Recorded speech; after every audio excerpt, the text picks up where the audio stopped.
I've been around dogs for 2 decades now, and in that time there are 3 breeds I've learned I would never recommend to most families. Not because there's anything wrong with them, all 3 are magnificent animals and I've got enormous respect for every one. It's that I keep meeting the same people in the same living rooms, 18 months in, saying the same thing. We love him, but we had no idea.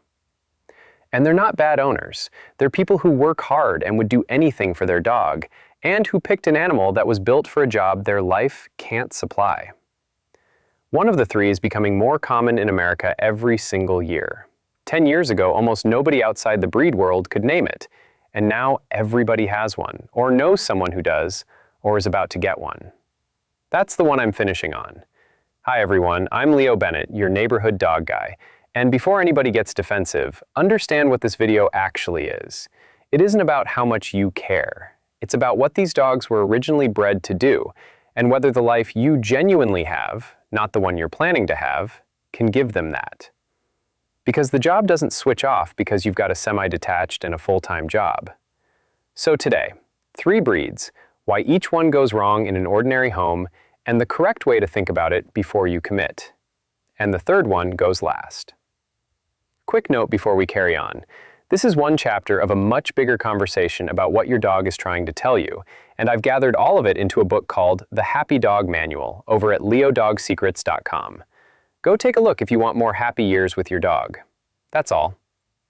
Let's start with the one everybody sees on the internet, the Belgian Malinois. Go back a couple of hundred years, and this is a herding dog out of Europe, working sheep and livestock. Then, over the following century and a half, it got transformed into one of the most formidable law enforcement and military tools on the planet. And you've seen the videos, fast roping out of Blackhawks, jumping out of C-130s, hitting the ground running and going straight into a cave after somebody. It's spectacular footage. It also has almost nothing to do with what it's like to live with one. There are 3 things you need to understand.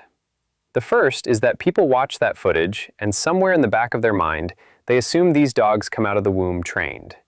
They could not be further from it. A young Malinois is a buck-wild animal, a little velociraptor. People call them maligators, and they earn it because they are extremely mouthy. If you've got young children in the house, that's not a charming quirk, that's a daily problem. The correct way. Be honest about who's in your home before you buy one, and if you do get one, understand that the mouthing isn't a training failure. It's the breed arriving as advertised, and it takes real, structured work rather than time to resolve. The second thing about the Malinois is the energy, and I don't think there's a comparable dog for this. They are the Energizer Bunny. There is no off switch. These dogs need to work all day, every day, and I mean work, not a walk, not a garden. So if you're out of the house 40, 60, 80 hours a week, and you've got a family, and you genuinely cannot dedicate what this animal requires, then all of that energy has to go somewhere. It goes into your furniture. It goes into your house. It comes out as frustration, and frustration in a dog this capable doesn't come out in pleasant ways. The correct way. Count the hours honestly, not the hours you intend to have, the ones you actually have this month, with your real job and your real family. If the answer isn't several hours of structured work a day, this is not your dog, and no amount of good intentions closes that gap. And the 3rd thing about the Malinois catches people completely by surprise. A lot of people buy one because they want a protection dog, having seen exactly that on screen. Here's what nobody tells you. The Belgian Malinois is a very friendly breed. They love people. They want to be petted by everyone they meet, and that's a good thing. It takes an enormous amount of specialist work to bring out that inner monster, to channel bite drive into a bad guy, and to teach a dog the difference between a threat and a stranger. They do not come out of the box as a protection dog for you and your family. They come out of the box as an attention seeker with a jaw. The correct way. If protection is genuinely what you're after, understand that you're buying years of professional work, not a temperament. And here's the comparison I'd leave you with. Getting a Malinois is like buying a Formula One car. Everybody wants to be the next Lewis Hamilton. But do you want that as your daily driver? Doing the school run in it? The weekly shop? You don't need a 1,200 horsepower dog with no off switch, and at least you can park a Formula One car in the garage and walk away. You can't do that with this animal. Every single day it will require something from you, and if you can't provide it, it is not the right dog for your family. Second on the list, and this one's several thousand years old. Bred to pull sleds in the Arctic, and somehow now one of the most popular breeds in places like sunny South Florida. The Siberian Husky. And the first reason it's a poor fit for most families is that the Husky is much more closely related to the wolf than most breeds, because it's a far more ancient one.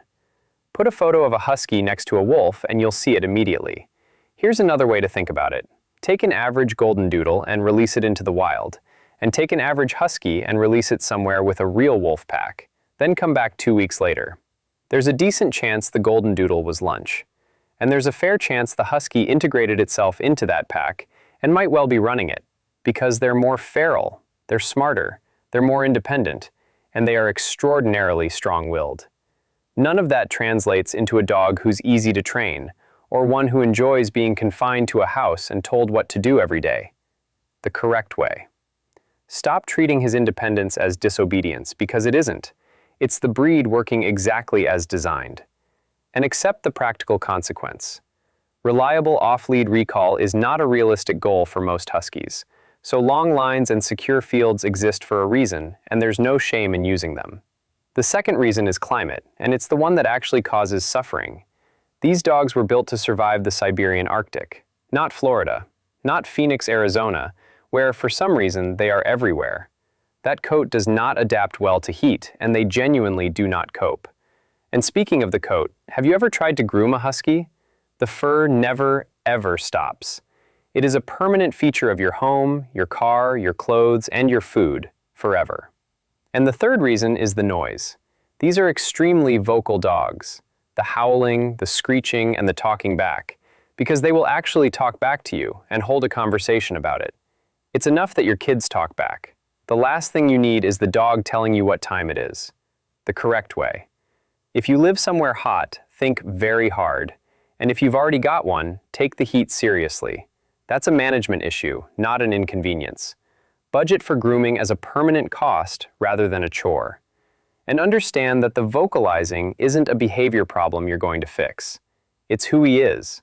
Don't buy a talking dog and then get annoyed that he talks. Which brings me to the third one, and the reason I made you wait. This is a dog that goes all the way back to the Roman Empire, where it was bred as a dog of war, used in the Colosseum against lions, tigers, and bears, and against prisoners. The Italian Mastiff, the Cane Corso, and in my opinion, too much dog for most people.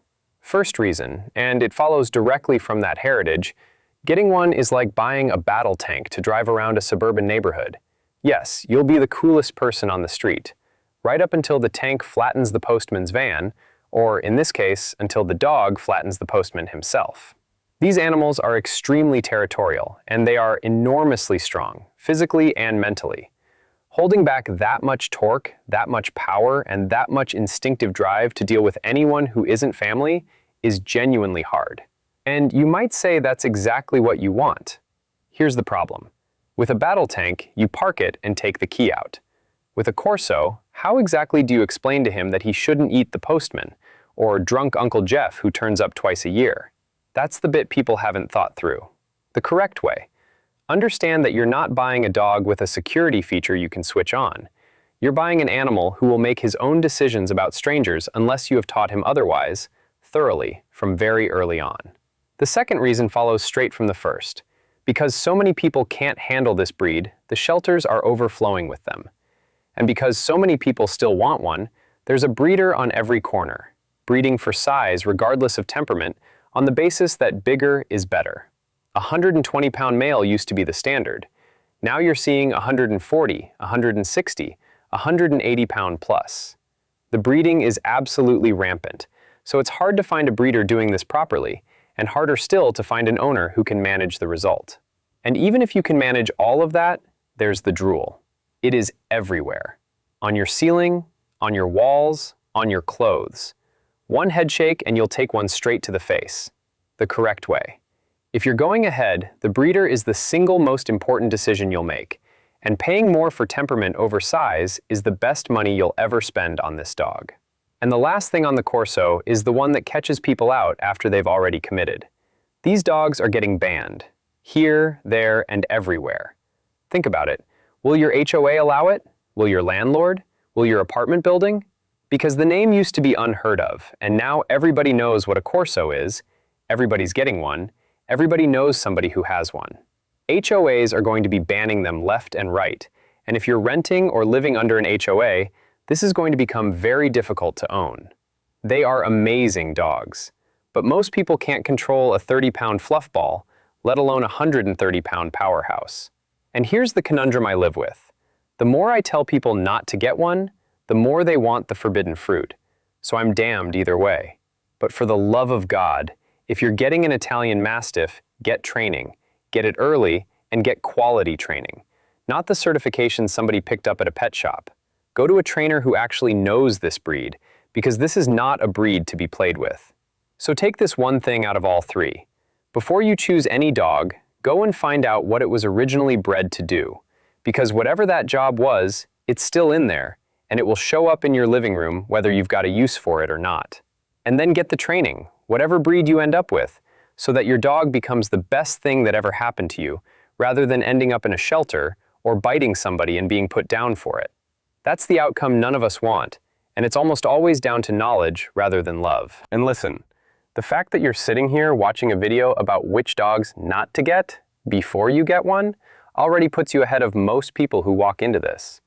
So tell me in the comments which of these you've got, or which one you were thinking about.